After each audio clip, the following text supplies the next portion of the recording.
यह लूसेंट की objective book है जिसमें हम प्राचीन भारत का इतिहास देख रहे हैं। प्राचीन भारत के इतिहास में हड़प्पा सिंधु घाटी सभ्यता जो कि 2500 ईसा पूर्व से 1750 ईसा पूर्व तक थी। लेवल 3 तक कंप्लीट कर चुके हैं। लेवल 4 देखेंगे। हड़प्पा सभ्यता का प्रचलित नाम है सिंधु घाटी की सभ्यता। हड़प्पा सभ्यता का प्रचलित नाम क्या है? सिंधु घाटी की सभ्यता। हड़प्पा सभ्यता का प्रचलित नाम सिंधु घाटी की सभ्यता है। इस सभ्यता को 1921 में सर्वप्रथम हड़प्पा नामक स्थान पर ही दयाराम साहनी की देखरेख में खुदाई के माध्यम से इस सभ्यता की खोज की गई थी। अगला प्रश्न है आपका, सैंधव स्थलों के उत्खनन से प्राप्त मोहरों पर निम्नलिखित में से किस पशु का सर्वाधिक उत्कीर्णन हुआ है? सर्वाधिक उत्कीर्णन हुआ किस पशु का हुआ? बैल का सर्वाधिक उत्कीर्णन हुआ है। कुबड़ वाला बैल का चित्रांकन मोहरों पर अधिक मिलता है तथा एक सरंगी बैल का चित्र भी मिलता है जो पशु पूजा की ओर संकेत करते हैं। अगला प्रश्न है आपका, सिंधु घाटी सभ्यता जानी जाती है। सिंधु घाटी सभ्यता जानी जाती किस लिए जानी जाती? अपने नगर नियोजन के लिए। सिंधु सभ्यता सैंधवकालीन नगरी सभ्यता थी। सैंधव सभ्यता से प्राप्त परिपक्व अवस्था वाले स्थानों में केवल 6 को ही बड़े नगरों की संज्ञा दी गई है। यह है मोहनजोदड़ो, हड़प्पा, गढ़वारीवाला, धौलावीरा, राखीगढ़ी और कालीबंगा। अगला प्रश्न है आपका, सिंधु सभ्यता का कौन सा स्थान भारत में स्थित है? सिंधु सभ्यता का कौन सा स्थान भारत में स्थित है? लोथल। हड़प्पा और मोहनजोदड़ो पाकिस्तान में पड़ जाएंगे, लोथल अपना भारत में पड़ जाएगा। लोथल सिंधु घाटी सभ्यता के शहरों में से एक बहुत ही महत्वपूर्ण शहर है। लगभग 2400 ईसा पूर्व पुराना यह शहर भारत के राज्य गुजरात के भाल क्षेत्र में स्थित है। गुजरात में पड़ता है लोथल। अगला प्रश्न है आपका, भारत में खोजा गया सबसे पहला पुराना शहर था। सबसे पहला पुराना शहर कौन सा था? भारत में खोजा गया सबसे पहला पुराना शहर हड़प्पा था। उस टाइम भारत में ही खोजा गया था। भारत में खोजा गया सबसे पहला पुराना शहर हड़प्पा 1921 में। 1947 के बाद देश का विभाजन हुआ, उसके बाद भारत और पाकिस्तान हुए।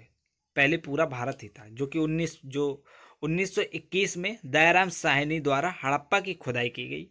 हालांकि आधुनिक हड़प्पा पंजाब पाकिस्तान में एक पुरातात्विक स्थल है जो साहिवाल से लगभग 24 किलोमीटर पश्चिम में है। अब यह स्थल पाकिस्तान में पड़ता है। अगला प्रश्न है आपका, भारत में चांदी की उपलब्धता की प्राचीनतम साक्ष्य मिलते हैं। भारत में चांदी की उपलब्धता के प्राचीनतम साक्ष्य मिलते हैं। पश्चिमी भारत की ताम्रपाषाण संस्कृति से या हड़प्पा संस्कृति से या वैदिक संहिताओं से या चांदी की आहत मुद्राओं से? हड़प्पा संस्कृति में। भारत में चांदी के सर्वप्रथम प्राचीनतम साक्ष्य हड़प्पा काल से प्राप्त हुए हैं। इस काल में स्वर्ण की अपेक्षा चांदी का अधिक प्रचलन था। चांदी मुख्यतः राजस्थान के जावर और अजमेर से प्राप्त होती थी, जबकि भारत से बाहर अफगानिस्तान से लाजवर्द एवं चांदी आयात की जाती थी तथा ईरान से भी चांदी के आयात के साक्ष्य मिले हैं। अगला प्रश्न है आपका, सिंधु सभ्यता के बारे में कौन सा कथन असत्य है? सिंधु सभ्यता के बारे में लोग जो है लोहे से परिचित नहीं थे। लोग लोहे से परिचित थे, यह बात गलत है। सिंधु घाटी सभ्यता में लोहे के साक्ष्य नहीं मिले हैं। हड़प्पा सभ्यता एक कांस्य युगीन सभ्यता थी।